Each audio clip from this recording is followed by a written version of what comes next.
You see, my dear, most of us were raised to believe that life is a kind of journey, a road with signs and milestones. And at the end of it, perhaps a shining reward waiting for us. We think that we must know where we're going, that every step must lead to some grand destination. But have you ever watched the way a tree grows? It has no plan. It simply unfolds. And yet in that effortless unfolding, there is a kind of quiet perfection. You see, we human beings are strange creatures. We try to make life more purposeful than life itself. We imagine that the universe is waiting for us to justify our existence, to prove that we're worthy of the space we take up. But that's rather like the waves in the ocean trying to prove that they belong there. Waves don't ask permission to rise and fall, they simply do. And that, you see, is the wonder of living with no purpose. When you stop chasing after meaning, you begin to feel it everywhere. In the warmth of the sunlight on your skin, in the laughter of a child who doesn't yet know what tomorrow means, in the soft rhythm of your own breath, you discover that existence itself is the purpose. Now, this idea sounds terribly shocking to those who believe that life must be a task, a race, or an achievement. They say, but if I live without purpose, I'll become lazy, I'll drift away. Is a flower lazy because it doesn't know why it blooms? Is a bird aimless because it sings without a reason? You see, that's the beauty of it. Things that live most fully are not trying to live. You see, the more we try to force life into meaning, the more it slips through our fingers. The more we cling to certainty, the less alive we feel. And paradoxically, the moment you stop trying to be someone, you begin to feel the fullness of simply being. Now, imagine for a moment a still lake at dawn, mist drifting above it, a quiet hush over the world. If you look into that lake, the reflection is perfectly clear only when the water is still. But when you disturb it, when you throw a stone, when you stir it with worry and intention, the image shatters. So, to see life as it truly is, you must let the mind be still. And in that stillness, the purpose dissolves, and in its place arises something infinitely more alive presence. The trouble, my dear, is that we've been conditioned to live by comparison. We think that unless we're better than someone, or going somewhere, or becoming something, we are nothing. But life is not a competition, it is a dance. And in a dance, there's no goal. The point is not to reach the end of the floor as fast as possible, but to enjoy every step, every twirl, every note of the music. The point of the dance is the dance. When you live with no purpose, you don't become empty. You become spacious. You don't lose meaning. You find it overflowing in every moment. A leaf falling becomes sacred. A stranger's smile becomes holy. Even your pain, your confusion, your uncertainty, they all begin to shimmer with the strange beauty of being alive. You see, the problem with purpose is that it's always in the future. It tells you one day, when you've achieved this, then you can rest. But the secret is that you were never meant to reach the end, because there is no end. There is only this breath, this moment, this heartbeat, and the universe, playful, mysterious, has been dancing in circles forever. It never tires of the rhythm, never rushes to a conclusion. The stars are not hurrying to finish shining.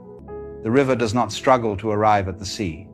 And yet, everything finds its place perfectly.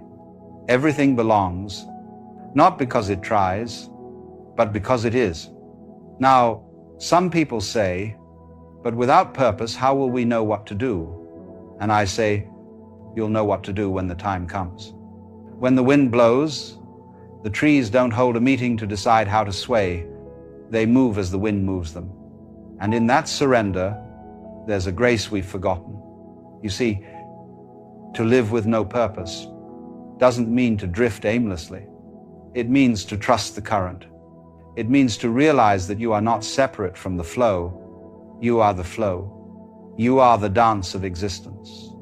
Waves of consciousness rising and falling, each one unique, yet none apart from the sea. There's a quiet humor in this too, because we spend our lives trying to become something more.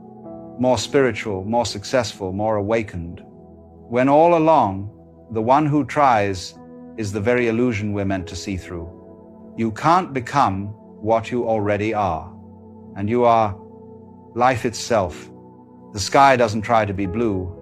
The clouds don't try to be white.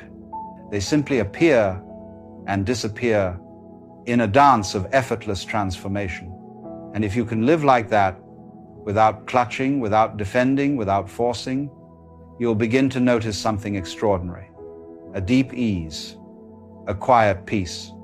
The same peace that you feel when you stop running, not because you've arrived, but because you've realized there was nowhere to go. So, the benefit of living with no purpose isn't that you achieve peace as a reward. It's that you remember peace was never lost. It's here, now, in the space between your breaths, in the sound of this silence, in the gentle awareness that watches your thoughts drift by like clouds. Just imagine if every tree, every wave, every gust of wind needed to justify its existence before it could move. The world would be still, lifeless. But it isn't. It moves in freedom, in play, in pure spontaneity. That's how life intended you to move. Not with effort, but with ease. So stop for a moment. Breathe. Notice the stillness underneath everything.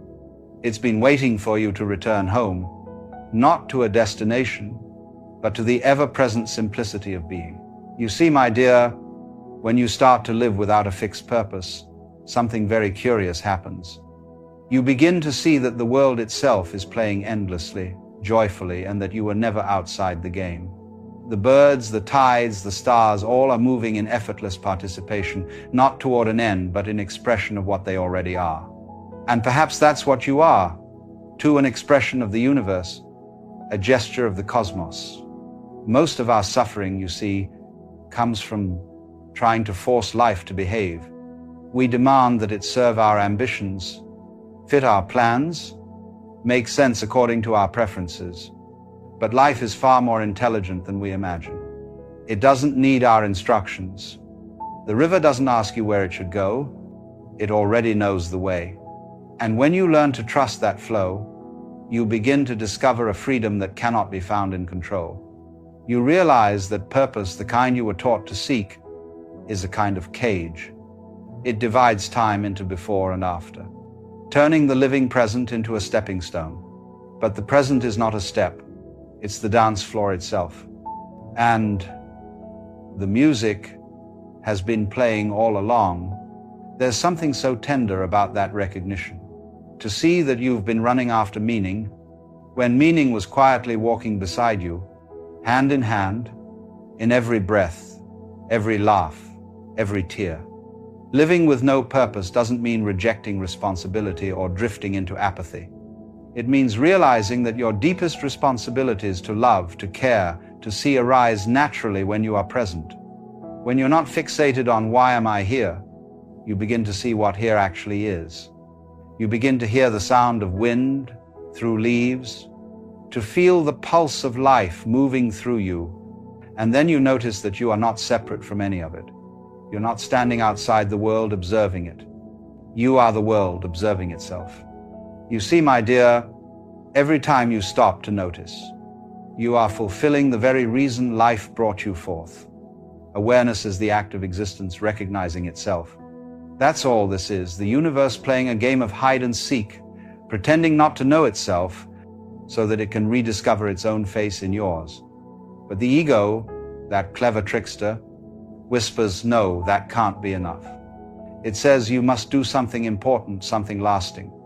And yet everything that truly matters is fleeting: a kiss, a sunset, a laugh shared with someone you love. They vanish like ripples on a pond, and yet they leave everything changed. There's no permanence to chase, because you, like everything else, are part of this continuous unfolding. You are not a traveler on a road. You are the road itself, forever being walked. And when you see that, you can finally stop searching for the map. This, you see, is the essence of peace. Not the absence of movement, but the absence of resistance. To flow with what is, without demanding that it be otherwise. To laugh at your own seriousness and realize that the universe has always been a magnificent joke. And what a joke it is that you spent so long trying to become what you already were, that you searched the skies for meaning when the stars were shining within you all along. And once you get the humor of it, truly get it, a great ease fills your being. You stop taking yourself so seriously, and in that very moment, you become lighter than air. Now, imagine walking through a forest, the sunlight filtering through the branches, the sound of water somewhere in the distance. There's no rush, no goal, no schedule. Each step is the purpose of walking. Each breath is the purpose of breathing. And for the first time, you feel yourself completely alive, not doing life, but being life. This is what it means to live with no purpose. Not nothingness, but fullness. Because when there's no demand on the moment blossoms. You begin to see the sacred hidden in the ordinary, in the way light falls on a wall, in the silence after laughter, in the gentle beating of your heart. When you give up the question, what am I supposed to be doing? You start to notice what is already being done. Life is breathing you. The universe is dreaming itself as you. And what a magnificent dream it is. And sometimes, when you sit quietly enough, you can almost feel the pulse of that great rhythm. The rhythm that moves galaxies and tides and thoughts alike. It doesn't tell you what to do. It simply invites you to listen, to move as it moves, to rest when it rests. And in that listening, your life begins to play in harmony with all things. So, perhaps the real benefit of living with no purpose is that you begin to live as nature intended, spontaneous, effortless, free. You start to act not because you should, but because the action arises by itself, like laughter when something is truly funny, and that's when your life becomes art. Not a project, but a living poem. You see, the artist doesn't paint to finish. He paints because he loves to move the brush. The dancer doesn't dance to reach the end of the song. She dances because she is the music. And when you live that way, every breath, every moment, every gesture becomes a brushstroke of eternity. Stop for a moment. Notice the silence that holds these words. Notice the awareness that hears them. That awareness is what you are. It needs no purpose, because it is the source of all purposes. And perhaps, my dear, this is the most beautiful realization of all, that there was never anything missing.